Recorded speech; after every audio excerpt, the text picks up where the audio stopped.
Walang bagay na hindi alam ng Panginoon. Ang Diyos ay may personal na pagmamalasakit sa atin. Kita mo kung walang pagmamalasakit ng Panginoon, hindi ka ganyan kaganda, kapatid.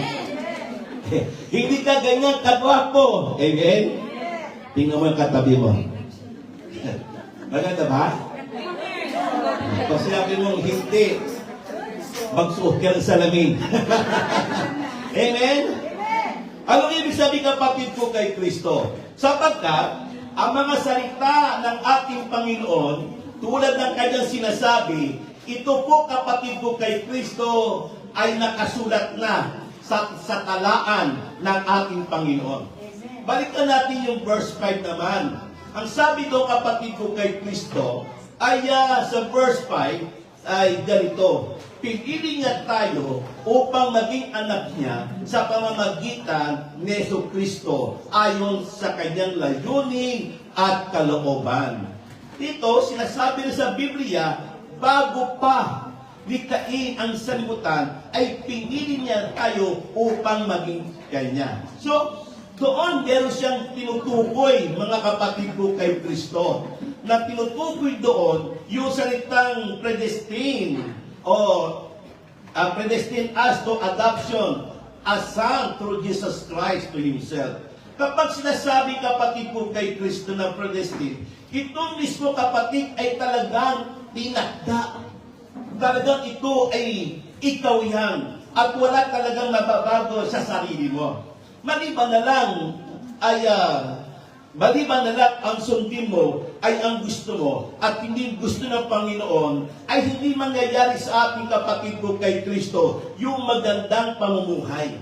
Sapagkat ang Diyos ay nagpapasya siya sa ikabubuti natin.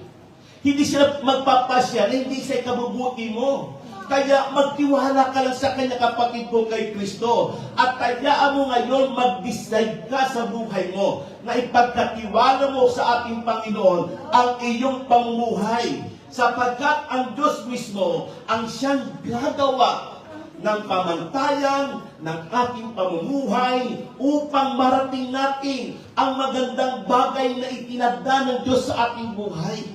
Hindi po ba? Walang bagay na mangyayari sa atin na hindi maganda. Bagamat sa ating paningin at nararamdaman, hindi maganda. Sinasabi natin, Lord, bakit may problema?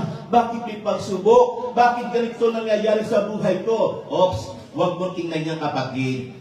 Kasi yan isang pamamaraan ng Panginoon para tayo ay magkaroon ng kalakasan sa pamumuhay ng pang-espiritual at talikuran na natin ang pamumuhay na magkasalimutan. Ang isang tanong mo sa kasalimutan, matatakotin.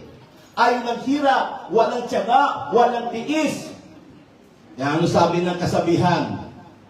Ang tao magtiyaga, ang tao may tiyaga, may o biruin mo, kapatid ko, kay Kristo, magtiyaga ka lang, nilaga ka na. Di ba?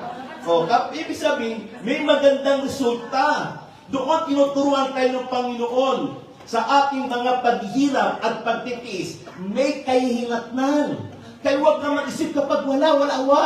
Hindi, tiis lang, may kahihinatnan ito. Wala kang trabaho, hindi, tiis lang, may kahihinatnan ito. O wala ka ng amo, hindi, tiis lang, may kahihinatnan ito. Diba? Lagi isipin, kapatid, may kahihinatnan ito. Bakit? Sapagkat meron tayong future. Amen! Gusto nyo ba ng magandang future? Amen! Ano dapat mong gawin? Para magkaroon ka ng future. Para magkaroon tayong future, kapatid, ay kailangan mong magdesisyon. Amen! Amen! Kailangan magdesisyon. Your future begins with the decision. Gusto mo ng future kay El Shaddai, ay mo mag-decide naman at talikuran mo na yan. Talikuran mo na yan, kapatid. Hindi mo pwedeng isama yan. Pag alam mong hindi maganda sa mata ng Panginoon, ay talagang you can decide it. Ano pipiliin mo? Magandang buhay o sarili mong kasiyahan? Magandang buhay! Hayaan mo ang Diyos ang iyong pakinggan. Amen. Kaya, Kapag tayo ay nagdesisyon, kapatid ko kay Kristo, merong mangyayari. At kapag tama ang iyong naging desisyon, sasamahan ka ng ating Panginoon. Amen.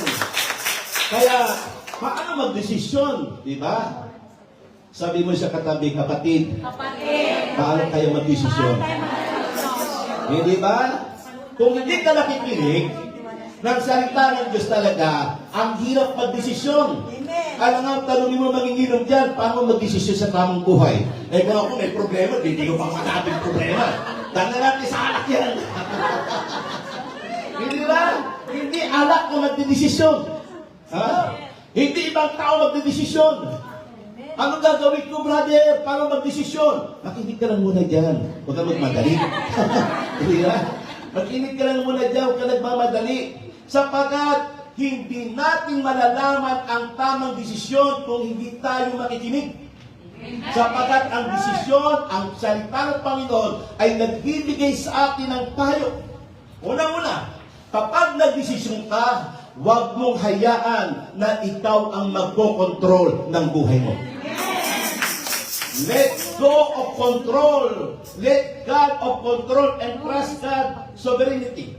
Diba? Hayaan mo ang Diyos ang magkontrol at magtiwala ka sa kanyang kapangyarihan. Bitawan mo ang pagkokontrol sa iyong buhay.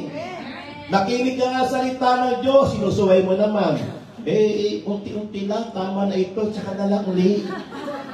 O hindi, susunod naman. Diba? Hindi ganun, kapatid. Kaya mabagal ang pag-usad ng magandang buhay. Hindi ba? Paano kasi pinakikialam mo ang pagkontrol ng Diyos? Hayaan mo ang Diyos ang masunod sa iyo. Kasi mahirap naman kasi, brother. Kasi mahirap. Kasi parang di ko pa kaya. Kasi parang di pa yata talaga ako para dito Sabi mo lang yan. Ikaw ang nagsasabi ng mga bagay na pangit sa buhay mo Hindi ba, kapatid? Saan mo kinukuha yung mga reason out mo? Yung mga katwiran mo saan mo kinukuha yan? Sa sarili mong kahinaan. Di ba? Hindi ko kaya. Hindi ako marunong. Wala akong alam. Etc. Tsaka, hindi man ako ganun talaga sa spiritual. Yun na nga Tapos, hindi pa hayaan ang Diyos ang kumilo sa iyo. We are not spiritual inborn. Hindi nga tayo kapatid nagmula. Kaya nga tinutulungan tayo ng Panginoon na tayo ngayon ay liwanagan ni Yahweh El Shaddai. At kaya mo, kapatid ko kay Kristo, ipasilip sa iyo ng Diyos ang magiging magandang buhay mo kapag siya ang naging arkitekto ng iyong buhay. Amen. Kaya nga, kapatid, ang tanong, dapat ba sa atin ang pagkontrol? Dapat ba sa atin nanggagaling ang katuparan? Hindi. Sabi mo sa katabi mo, hindi. Hindi. Diba? Huwag mong pakialaman yan. Diba? Ano sabi ng Proverbs chapter 3, verse 5 to 6? Paborito natin ito. Trust in the Lord with all your heart. And then not on your own understanding. In all your ways, laksan nyo. In all your ways, acknowledge sin. Diba? And he shall direct your path. Therefore, mga kapatid ko kay Kristo, kapag kinukonsider natin si Yahweh El Shaddai at ina-acknowledge natin ang ating Panginoon, doon lamang tayo magagabayan ng Panginoon. Diba? Kasi kapag ina-acknowledge natin ang ating Panginoon, siya ang kinukonsider natin sa lahat ng ating maging desisyon. Kasi ina-acknowledge mo siya Panginoon, ito pang gwapong lalaki ang aking mapapangasawa kasi gwapo siya. Dapat ganon, i-acknowledge mo siya. Wow, ang gwapo naman niya. Siya na nga. Mali! Anong siya na nga? Siya na ba, Lord? Wow, gwapo niya. Amen? Yung nga lang, maitim. Hindi siguro yan. Hindi ba? So, kapag ang pamantayan mo, ang siya nagmumula, dati ang pala kapatid ko kay Kristo, lalapit ka pa rin kay Lord. Lord, sorry. Kasi hindi kita kinonsider. Ako nagdesisyon. Kasi naman, laki ng katawan talaga eh. Guwapo pa. Matindi ang dating. Pero tamad, Panginoon. Ako naghahanap buhay, siya hinata na hinata. Ako ang bibili ng pagkain, siya naman hilata lang hilata. Ginusto mo yan eh. Di ba? Ginusto mo yan eh. O ngayon, iiyak-iyak tayo. Kaya sa lahat ng ating magiging desisyon, hayaan natin i-consider natin si Yahweh El Shaddai. We need the divine guidance.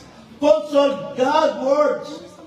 Diba? Hayaan mo, Panginoon, i-allow natin sa ating buhay ang banal na Espiritu Santo sapagkat siya ang magdagay sa ating mga desisyon. Amen. Sabi nga ng Psalm chapter 27 verse 11, ang sabi ni David, ituro mo sa akin, Yahweh, ang iyong kagustuhan.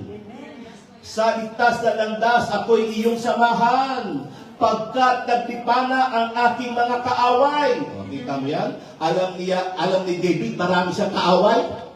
Ang ginawa ni David, kinusina niya, Panginoon, Lord, ituro mo sa akin. Saan ako magtatago? Nandiyan yung maniningin. Kaya sabi ng Lord, huwag ka magtago.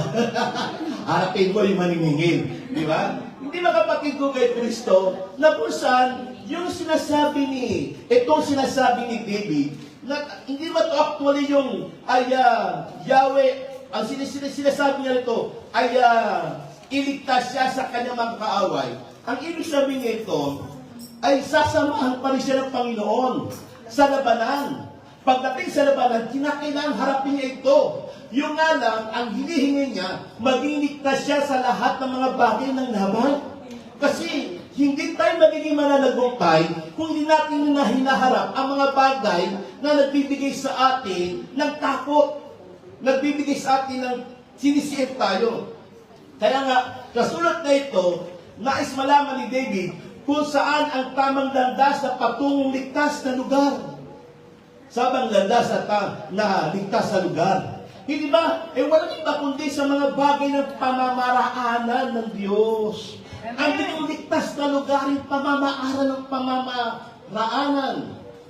Di ba? Yung mga katuruan, mga kaalaman na nagbumula sa Diyos. Kung ang iyong pamamaraanan at ang iyong kaalaman ay hindi nagbumula sa Diyos, hindi ka ligtas. Kaya ka lumog sa utang. Di ba? Hindi ka ligtas. Kaya hanggang ngayon nagkakaproblema ka. Hindi ka naligtas, kaya hanggang ngayon lumuluha ka. Kasi ang pamamaraanan mo ay hindi mula sa Diyos. Baguhin mo ang estilo mo. Di ba? Baguhin mo, kapatid, ang pamumuhay mo. Baguhin mo, kapatid, ang pamantayan mo. Hayaan mo, lagi mo sundin, pakinggan ang utos at salita ni Yahweh. Kasi, kailangan natin maging matatag ang ating mga puso at isipan. We must strengthen our spiritual life. Hindi ba? Huwag tayo, kapatid ko, kay Kristo na ang tawag agad-agad. Kaya napapasubo ka eh. Di ba? Agad-agad. Huwag ganun. Mag-pray ka muna. Di ba? Hayaan mo, kapatid, ilagay mo sa kamay ng Diyos ang lahat ng bagay ng iyong nalilingkod.